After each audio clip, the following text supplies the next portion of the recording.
Daily. Taste the Daily. Bharatiya Janata கட்சி தமிழ்நாட்டில் அந்நியப்படுத்தி அதன் மூலம் தேர்தல் லாபம் காணலாம் என்று நினைக்கின்றார்கள். 2026ஆம் ஆண்டு மக்கள் வெகுண்டெழுந்திருக்கின்றார்கள்.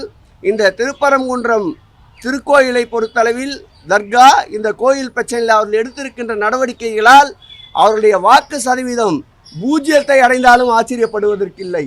மதவாதம், இனவாதம், மொழிவாதம் என்ற ஒரு பிரச்சனையை, பிரிவினையை ஏற்படுத்த நினைத்தார்கள். இது வேறு வட மாநிலங்கள் வேண்டுமென்றால் இதற்குண்டான சாத்தியக்கூறுகள் அமையக்கூடும். எச்ராஜா, அண்ணாமலை போன்றவர்களுக்கு சொல்லிக் கொள்வது என்னவென்றால், எங்கள் முதல்வர் எங்களை கொஞ்சம் அடக்கி வாசிக்க சொல்லியிருக்கின்றார். நீங்கள் இந்த போராட்டத்தில் ஈடுபட்டவர்களை தயவு செய்து இந்து அமைப்பினர் என்று குறிப்பிட வேண்டாம். அதில் முழுக்க முழுக்க அந்த போராட்டத்தில் ஈடுபட்டவர்கள் எங்களுடைய கண்ணோட்டத்தை பொறுத்தளவில் பாரதிய ஜனதா என்றுதான் நான் குற்றம் சாட்ட விரும்புகிறேன்.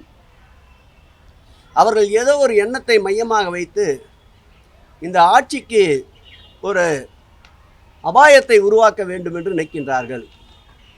நேற்றைய அந்த போராட்டம் என்பது தேவையற்ற ஒரு போராட்டம். பல ஊடகங்களுக்கு இந்த நேரத்தில் நான் நன்றி சொல்ல கடமைப்பட்டிருக்கின்றேன்.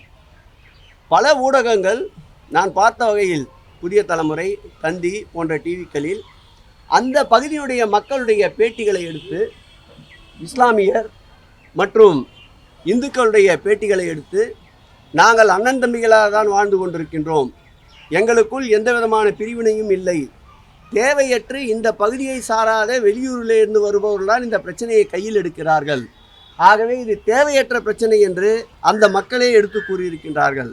அப்படி என்றால் இந்த பிரச்சனை தேவையற்ற ஒரு பிரச்சனையாகத்தான் நாங்கள் கருத வேண்டியிருக்கின்றது.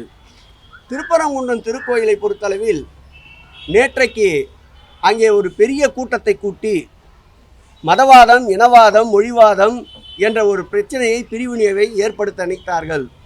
இது வேறு வட மாநிலங்கள் வேண்டுமென்றால் இதற்குண்டான சாத்தியக்கூறுகள் அமையக்கூடும். எச்ராஜா, அண்ணாமலை போன்றவர்களுக்கு சொல்லிக் கொள்வது என்னவென்றால், எங்கள் முதல்வர் எங்களை கொஞ்சம் அடக்கி வாசிக்க சொல்லியிருக்கின்றார். நீங்கள் வட மாநிலங்களைப் போல் இங்கும் கலவரத்தை ஏற்படுத்த வேண்டும் என்று நினைக்கின்றீர்கள். இங்கே இருக்கின்ற முதல்வர் உறுதிமிக்க முதல்வர், இரும்பு மனிதர். எங்கு கலவரங்கள் ஏற்பட்டாலும் இரும்பு கரம் கொண்டு அடக்க தயாராக இருக்கின்றார். ஆகவே இந்த மண்ணில், பெரியார் மண்ணில், திராவிட மண்ணில், திராவிட மாடல் ஆட்சியில் இது போன்ற நிகழ்வுகள் நடைபெறுவதற்கு ஒரு காலமும் அனுமதிக்க மாட்டார். திருப்பரங்குன்றம் மலையை பொறுத்தளவில் 1920ஆம் ஆண்டு மதுரை நீதிமன்றம், சார்பு நீதிமன்றம் ஒரு உத்தரவை வழங்கியது. அதன் பிறகு 1930ஆம் ஆண்டு லண்டன் பிரிவி கவுன்சில் ஒரு உத்தரவை வழங்கியிருக்கின்றது. அதைத் தொடர்ந்து 1958, 1975, 2004, 2017, 2021 என்று பல கட்டங்களில் பல்வேறு உத்தரவுகளை நீதிமன்றங்கள் வழங்கியிருக்கின்றது. தற்போது கூட இது தொடர்பான 2 வழக்குகள் நீதிமன்றத்தில் நிலுவையில் இருக்கின்றன.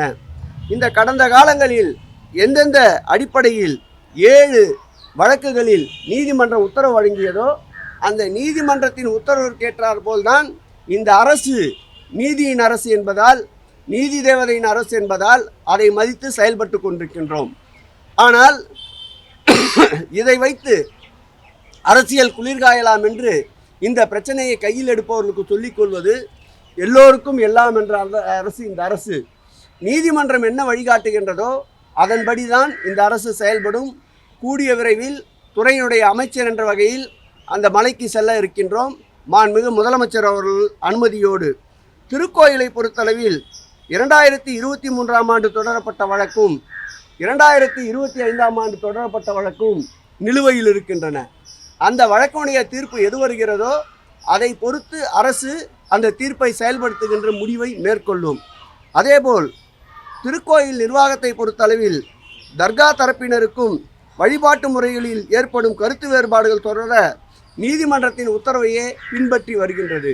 அங்கே இஸ்லாமியர்களும் இந்துக்களும் மாமன் மச்சான்களாக சகோதரத்துவத்தோடு வாழ்ந்து கொண்டிருக்கின்றார்கள். பாரதிய ஜனதா கட்சி தமிழ்நாட்டில் அந்நியப்படுத்தி அதன் மூலம் தேர்தல் லாபம் காணலாம் என்று நினைக்கின்றார்கள். 2026ஆம் ஆண்டு மக்கள் வெகுண்டெழுந்திருக்கின்றார்கள். இந்த திருப்பரங்குன்றம் திருக்கோயிலை பொறுத்தளவில் தர்கா இந்த கோயில் பிரச்சனையில் அவர்கள் எடுத்திருக்கின்ற நடவடிக்கைகளால் அவருடைய வாக்கு சதவீதம் பூஜ்ஜியத்தை அடைந்தாலும் ஆச்சரியப்படுவதற்கில்லை. நேற்றைக்கு கூட நீங்கள் அங்கே கூடிய கூட்டத்தை பார்த்திருப்பீர்கள். ஒரு மதத்திற்கு ஒரு இனத்திற்கு எதிர்ப்பாகத்தான் கோஷங்களை போட்டுக் கொண்டிருந்தார்.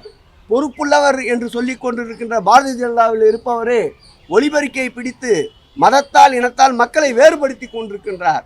இந்த ஆட்சியை பொறுத்தளவில் எல்லோருக்கும் எல்லாம் ஏற்கனவே என்ன வழிபாட்டு நெறிமுறைகள் இருந்ததோ, என்ன வழிபாட்டை தொடர்ந்து கொண்டிருக்கின்றார்களோ அதுவே தொடரும்.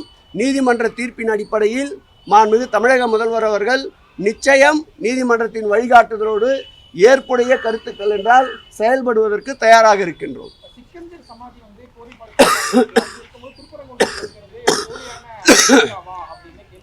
நான் சொன்னேன் இல்லை, ஒரு உள்ளாட்சியில் கூட பிரதிநிதி ஆக முடியாத ஒருத்தர் இருக்கார்ல, நீதிமன்றங்களில் தேவையானும் போது தலைக்கு மேலே இருக்கிறத கையை காட்டி இதற்கு சமானுவார்.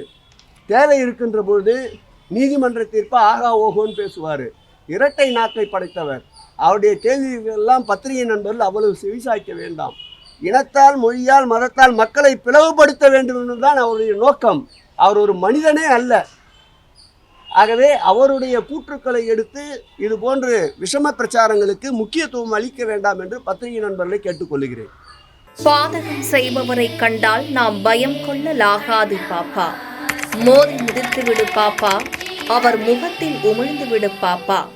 அண்மை செய்திகளை உடனுக்குடன் தெரிந்து கொள்ள இணைந்திருங்கள் எம் நாடு தொலைக்காட்சியுடன்.